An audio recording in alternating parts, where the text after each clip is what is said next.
Hello bachcho, let's read this question. The question says, if P is power delivered by a motor is dependent of force F, velocity V and density of material rho, then power may be proportional to option first F square V rho minus 1, option second F V square rho, option third F V rho 0 and option fourth none of these. तो इस question के अंदर हमसे क्या बोला गया है कि किसी मोटर के द्वारा जो पावर डिलीवर की जाती है वो फोर्स, वेलोसिटी एंड डेंसिटी जो है मटेरियल की उसके ऊपर डिपेंड करती है। तो हमें ये फाइंड आउट करना है कि वो किसके प्रोपोर्शनल होगी। तो बात करते हैं हम लोग की कंसेप्ट की। अब यदि की कंसेप्ट की बात की जाए इस क्वेश्चन के लिए तो क्या की कंसेप्ट यूज होगा वो हम डिस्कस कर लेते हैं। की कंसेप्ट, तो सबसे पहले जो की कंसेप्ट, फर्स्ट की कंसेप्ट हम यूज करेंगे वो हमारे पास हो जाएगा डायमेंशन डेरिवेशन। डायमेंशनल डेरिवेशन, ये हमारे पास क्या होगा, फर्स्ट की कंसेप्ट होगा। डायमेंशनल डेरिवेशन से बेसिकली मीनिंग क्या रहता है कि यदि हमें किसी भी फिजिकल क्वांटिटी का फॉर्मूला यदि पता है तो हम उससे डायमेंशन फाइंड आउट कर सकते हैं। जैसे यदि एग्जांपल से इसको समझने की कोशिश करें तो जो पावर होती है वो हमारे पास क्या होगी, पावर जो होती है उसका फॉर्मूला हमारे पास होता है वर्क बाय टाइम, यानी कि पर सेकंड कितना वर्क किया जा रहा है किसी मशीन के द्वारा या मोटर के द्वारा, उसको क्या बोला जाएगा, पावर बोला जाएगा। अब वर्क को, यदि वर्क के फॉर्मूले को मैं सिंप्लीफाई करता हूँ तो वो मेरे पास क्या हो जाएगा, force into displacement D divided by T.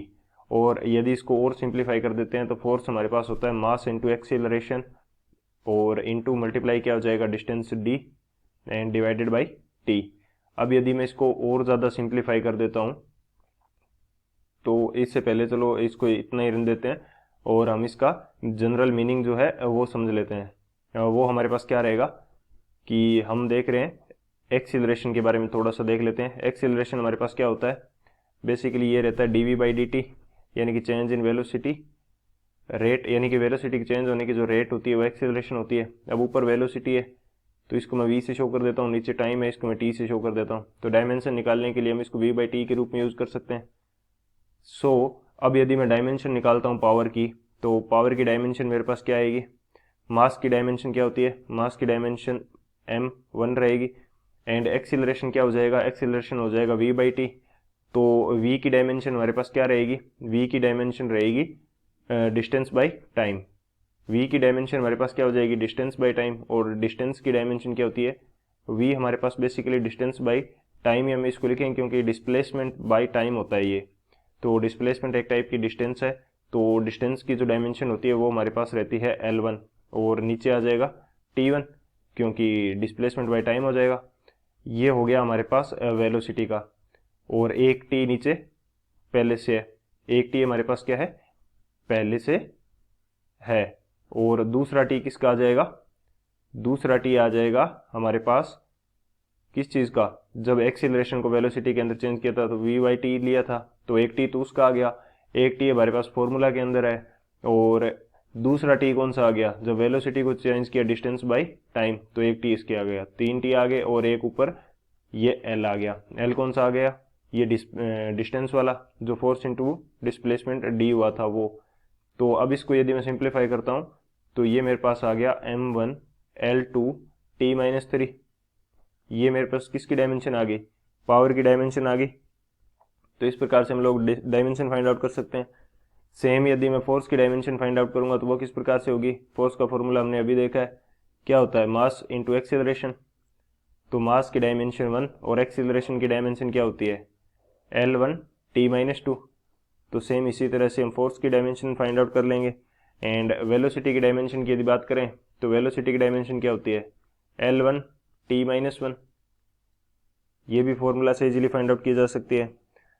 और अब यदि मैं बात करता हूँ कि जो हमारे पास रो होता है यानी कि डेंसिटी, डेंसिटी का फॉर्मूला क्या रहता है, बेसिकली डेंसिटी को हमने रिप्रेजेंट किया रो से, और इसका फॉर्मूला क्या रहता है, mass by volume, mass by volume.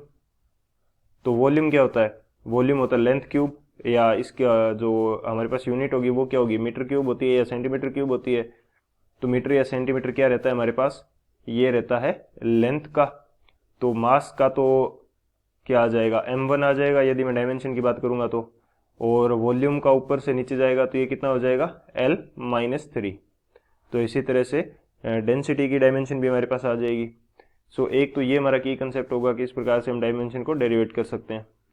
Second हमारे पास क्या है, सेकंड की कंसेप्ट के अंदर हम देखेंगे डायमेंशन एनालिसिस, डायमेंशनल एनालिसिस। ये किस प्रकार से किया जाता है, डायमेंशनल एनालिसिस। इसके अंदर क्या होगा कि हमें बोल रखा है कि जो पावर P है वो डिपेंड कर रही है किसके ऊपर, तीन चीजें हमें दे रखी है, फोर्स, वेलोसिटी एंड डेंसिटी। तो मैं मान लेता हूं कि ये किस प्रकार से डिपेंड कर रही है कि ये डायरेक्टली प्रोपोर्शनल है फोर्स की पावर A के, या बोल सकते हैं कि फोर्स के रिस्पेक्ट में इसकी डायमेंशन क्या है, A है, एंड वेलोसिटी के रिस्पेक्ट में क्या है, B है, और जो डेंसिटी रो है इसके रिस्पेक्ट में क्या है, C है। ये चीजें मैंने मान ली क्योंकि मैं A, B एंड C की जो वैल्यू है वो फाइंड आउट करूंगा। अब यदि मैं प्रोपोर्शनलिटी का सिंबल हटाता हूं तो यहाँ पे एक कांस्टेंट आ जाएगा K, और ये आ जाएगा F के रिस्पेक्ट में डायमेंशन A, वेलोसिटी B के रिस्पेक्ट में B एंड डेंसिटी रो के रिस्पेक्ट में C। अब एक तो ये मेरे पास डायमेंशन आ गई। सेकेंडली मैंने जो पावर की डायमेंशन फाइंड आउट कर रखी है, तो यहाँ पे right hand side and left hand side की जो डायमेंशन है वो क्या रहेगी, सेम रहेगी। सो यहाँ पे यदि मैं बात करता हूँ तो डायमेंशन ऑफ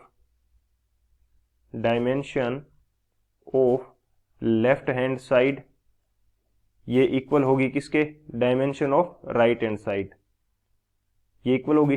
तो लेफ्ट हैंड साइड में हमारे पास पावर है, पावर की डायमेंशन हमने कितनी फाइंड आउट कर रखी है, m1 L2 T-3, ये हमने डायमेंशन फाइंड आउट कर रखी है। और राइट हैंड साइड के अंदर अभी हमने देखा है कि फोर्स, वेलोसिटी एंड डेंसिटी के रिस्पेक्ट में इसकी हमने अज्यूम करी है, तो वो कितनी है वो भी हम यहीं पे इसके इक्वल में रख लेंगे। तो ये हमारे पास कितनी है, राइट हैंड साइड में क्या आ जाएगा कि फोर्स के रिस्पेक्ट में है मेरे पास A, वेलोसिटी के रिस्पेक्ट में है मेरे पास B, और जो रो है इसके रिस्पेक्ट में मेरे पास C। तो अब ये दोनों इक्वल होगी। तो अब यहाँ पे मैं क्या करूंगा कि फोर्स की जगह फोर्स की डायमेंशन रख दूंगा, वेलोसिटी की जगह वेलोसिटी की डायमेंशन, और डेंसिटी की जगह डेंसिटी की डायमेंशन रख दूंगा, फिर एनालाइज करूंगा और A, B, C की वैल्यू फाइंड आउट कर लूंगा। तो ये मेरे पास क्या होगा, सेकंड की कंसेप्ट होगा।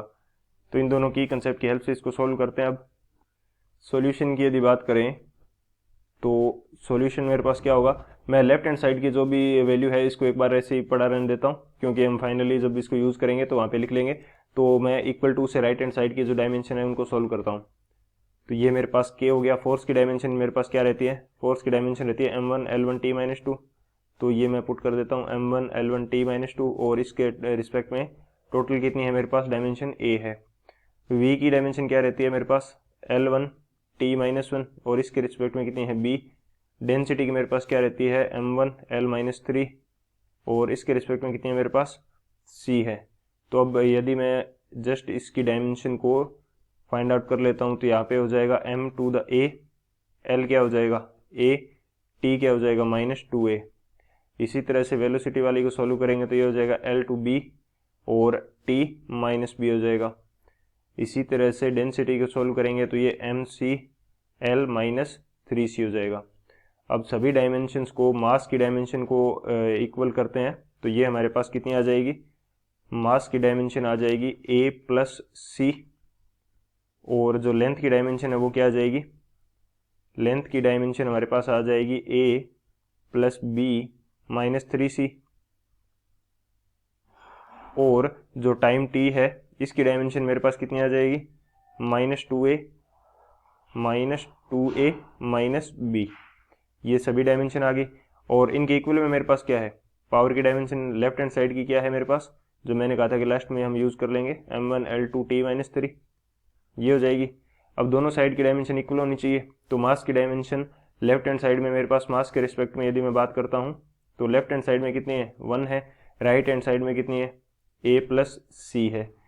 इसी तरह से यदि मैं बात करता हूँ लेंथ के रिस्पेक्ट में, L के रिस्पेक्ट में बात करूँ तो लेफ्ट हैंड साइड की 2 है, राइट हैंड साइड की मेरे पास कितनी है A प्लस B -3C। और इसी तरह से टाइम के रिस्पेक्ट में यदि बात करते हैं तो लेफ्ट हैंड साइड की है -3, राइट हैंड साइड की है -2A -B। तो इस टाइप से ये 3 इक्वेशन आ गई। अब टी के रिस्पेक्ट वाले को यदि मैं माइनस कॉमन लेके हटा देता हूँ, यहाँ से दोनों साइड से कैंसिल आउट हो जाएगा, तो ये मेरे पास कितना बचेगा 2a प्लस बी। तो ये बेसिकली 3 इक्वेशन हमारे पास बन जाएगी, 3 इक्वेशन हमारे पास बन गई। तो फर्स्ट इक्वेशन जो है m के रिस्पेक्ट में, मास के रिस्पेक्ट में है, तो यहाँ से मैं a की वैल्यू c की वैल्यू फाइंड आउट कर लेता हूँ। तो यहाँ से c की वैल्यू फाइंड आउट करूँगा तो ये मेरे पास कितनी आ जाएगी 1 माइनस a आ जाएगी। c की वैल्यू मेरे पास क्या आ गई 1 माइनस a। अब इसको हम लोग पुट कर देते हैं कहाँ पे, सेकेंड इक्वेशन के अंदर। सेकेंड इक्वेशन क्या है मेरे पास 2 which is equal to a plus B minus 3c। c की वैल्यू क्या है 1 माइनस a है, तो ये कितना आ जाएगा a plus B minus 3 and plus 3a। ये आ गया हमारे पास, ये आ गया हमारे पास कितना प्लस 3a।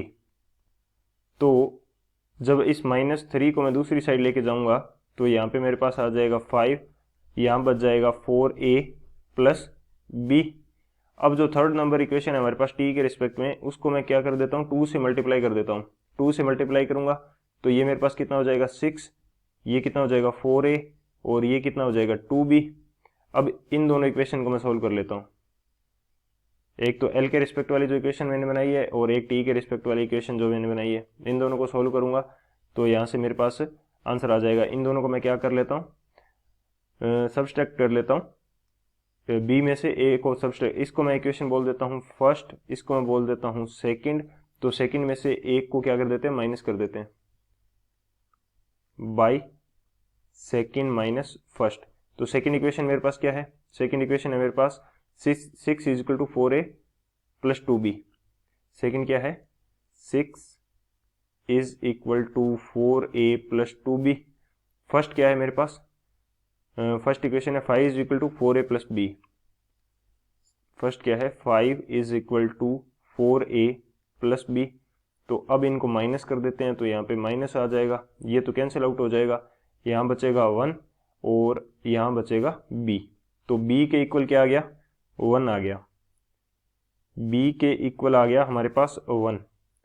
अब ये वैल्यू मैं किसी भी एक इक्वेशन के अंदर पुट कर दूंगा तो मेरे पास आंसर आ जाएगा। तो इसको मैं सेकंड के अंदर पुट कर देता हूँ। सेकंड इक्वेशन मेरे पास क्या थी 6 is equal to 4a plus 2b। b की जगह मेरे को 1 पुट करना है तो ये मेरे पास आ जाएगा 4a प्लस 2, और यहाँ से जब मैं सोल्व करूँगा तो ये मेरे पास कितना आ जाएगा 4 इज इक्वल 4a। तो a की जगह कितना आ जाएगा मेरे पास, a की जगह भी आ जाएगा 1। अब ये इक्वेशन मैं पुट कर दूंगा किसके अंदर, जो हमने मास के रिस्पेक्ट में डायमेंशन इक्वेशन बनाई थी उसके अंदर। इसको मैं बोल देता हूँ थर्ड नंबर। तो इस थर्ड नंबर के अंदर पुट कर देते हैं तो ये क्या है c is equal to 1 minus a। Third equation क्या है c is equal to 1 minus a की वैल्यू 1 है तो c की वैल्यू क्या आ जाएगी 0 आ जाएगी, c की वैल्यू 0 आ जाएगी। तो अब ये हमारे पास a b एंड c की वैल्यू आ गई, ये रख देते हैं हम लोग किस इक्वेशन के अंदर, जो हमने मानी थी कि पावर किसके डायरेक्टली प्रोपोर्शनल है, की कंसेप्ट के अंदर हमने देखा था ना, ये रहा। जब सेकंड की कंसेप्ट के अंदर हमने डिस्कस करा था तो इसके अंदर रख देते हैं a b एंड c की वैल्यू। जब मैं ये रखूंगा तो मेरे पास किसके डायरेक्टली प्रोपोर्शनल आएगी, जो पावर p थी वो मैंने डायरेक्टली प्रोपोर्शनल मानी थी force to the power a, या बोल सकते हैं फोर्स के रिस्पेक्ट में डायमेंशन a। तो a की वैल्यू है 1, वेलोसिटी के रिस्पेक्ट में b की वैल्यू 1, और जो हमारा था रो डेंसिटी इसके रिस्पेक्ट में c की वैल्यू 0। तो यहाँ से पावर डायरेक्टली प्रोपोर्शनल किसकी आएगी f v एंड रो 0 के। तो कौन सा ऑप्शन करेक्ट होगा वो देख लेते हैं हम लोग। तो ऑप्शन की यदि बात करें तो कौन सा ऑप्शन करेक्ट है हमारे पास, जो ऑप्शन थर्ड है C option F V rho 0, ये हमारा करेक्ट हो जाएगा। So option C is the final answer. I hope you understood it well. Best of luck. Thank you.